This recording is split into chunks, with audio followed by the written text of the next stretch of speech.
کہ پاکستان کی اتنی بڑی جماعت جو ہے حکمران جماعت جو ہے وہ لبرٹی میں جا کر جلسہ کرتی ہے اور لبرٹی کو بھی وہ فل اپ نہیں کر سکتی. تو یہ سوالیہ نشان ہے اور انہوں نے کہا کہ بڑے افسوس کا مقام ہے. اور ظاہر سی بات ہے پاکستان کی ایک بڑی جماعت ہے حکمران جماعت, پنجاب کی خاص طور پر جانی پہچانی جماعت جو ہے وہ اگر اس حال تک ہے کہ لبرٹی میں اپنے لوگوں کو جمع نہیں کر سکتی, لبرٹی میں اس طریقے سے ایک امپریسو پاور شو نہیں کر سکتی, تو وہ الیکشنز کے لیے پھر کیسے تیار ہوگی.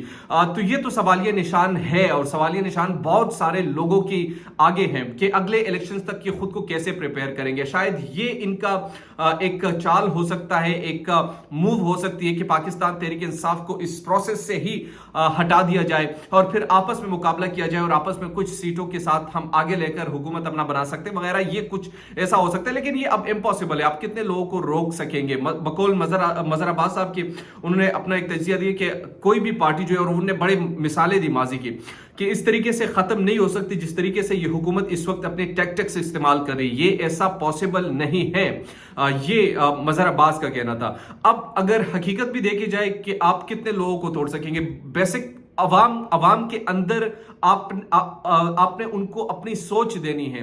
وہ اتنے جلدی سے ہوگا نہیں, چاہے آپ جو مرضی کر لے, آپ جس طریقے سے بھی کر لے, لیکن عوام جب آپ کی بات کو نہیں پک کرے گی تو پھر کیوں یہ سب کچھ کرنے دیا جا رہا ہے. اور یہ جو سب کچھ ہو رہا ہے اس وقت, یہ پاکستان کی عوام اس وقت دیکھ رہی ہے.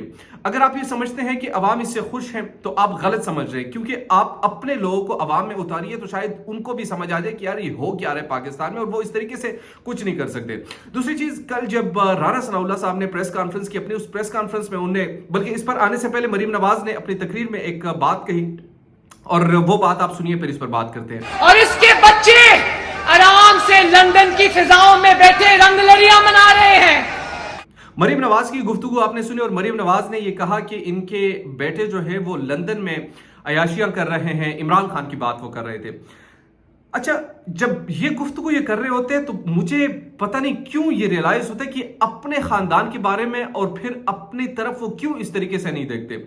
آپ نے اگر تنقید کرنی ہے تو اس چیز کو تنقید کرے کہ اس کے ریبرٹ ان کے پاس نہ ہو, یا اگر ہو بھی تو وہ ڈھونڈنے کے لیے دن رات لگائے. اب آپ ان کے بیٹوں کو تنقید کا نشانہ بنا رہے ہیں, لیکن اپنے بھائی جو آپ کے ہیں, یہاں پر آپ الیکشن کمپین کر رہی ہیں, آپ کے بھائی جو ہے وہاں پر ڈیرے جمائے بیٹھے ہیں. ایون کہ جو اس ملک کا 3 مرتبہ پرائم منسٹر رہنے والا میاں محمد نواز شریف صاحب جو ہے وہ سٹل باہر موجود ہیں, اور آپ کہہ رہی ہیں عمران خان کو کہ ان کے بیٹے عیاشیاں کر رہی ہے. تو پھر کامن پاکستانی تو یہ بھی سوال کرے گا کہ اگر عمران خان کے بیٹے وہاں پر عیاشیاں کر رہے تو آپ کے جو بھائی ہیں وہ بھی وہاں پر ہے, آپ کے والد محترم صاحب ہے وہ بھی وہاں پر ہے, آپ کی تو پوری فیملی وہاں پر ہے, آپ لوگوں نے تو پورا جو شفٹ بزنسز وغیرہ ہے وہ سب وہاں پر ہے. تو اس بنیاد پر آپ کیسے ان کو تنقید کا نشانہ بنا سکتے ہیں؟ تو بہرحال یہ چیز دیکھنی پڑے گی. پاکستان مسلم لیگ قانون کو اب کچھ نیا لانا پڑے گا, عمران خان کے خلاف کچھ ایسی چیز لانے پڑے گی کہ عوام اس کو پک کر سکے, عوام اس کو کیچ کر سکے. یہ چیزیں جو ہے آج کل اس طریقے سے نہیں چلتی کہ عوام بالکل خاموش ہے اور آپ یوں سمجھتے ہیں کہ نہیں عوام کو کسی چیز کا پتہ نہیں, آپ کے خاندان کے بارے میں نہیں پتا کہ آپ کے خاندان کے وہاں پر کیا بزنسز ہیں, وہاں پر رہتے ہیں کہ نہیں رہتے, یہ سب کو اب معلوم ہے. تو اگر آپ نے تنقید کا نشانہ بنانا ہے تو آپ اس طرح کے پوائنٹس لیجئے کہ ان کے پاس آپ کو ریبرٹل دینے کے لیے کوئی یعنی وہی ریبرٹل نہ ہو, وہ ڈھونڈنے کے لیے 1 2 3 دن تک لگائے, ایسی چیزوں پر وہ فوکس کرے.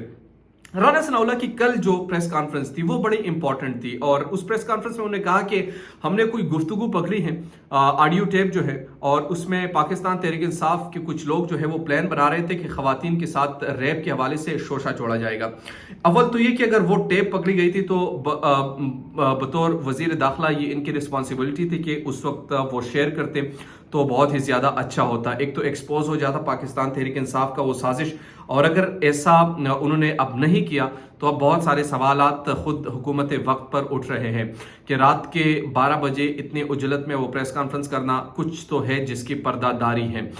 رانا ثناء اللہ کو سامنے آنا پڑے گا, اور وہ چیزیں جو ہے وہ جو آڈیو ٹیپس ہیں جس طریقے سے باقی لیک ہو جاتی ہیں تو اس کو بھی لیک کر دینا چاہیے تھا. اس میں کیا اتنا بڑا مذائقہ تھا, لیکن کب ایسا ہوگا کیا ہوگا یہ تو آنے والے دن میں ہمیں معلوم ہوگا. دیجیے نعمان خان کو اجازت, اللہ نگہبان.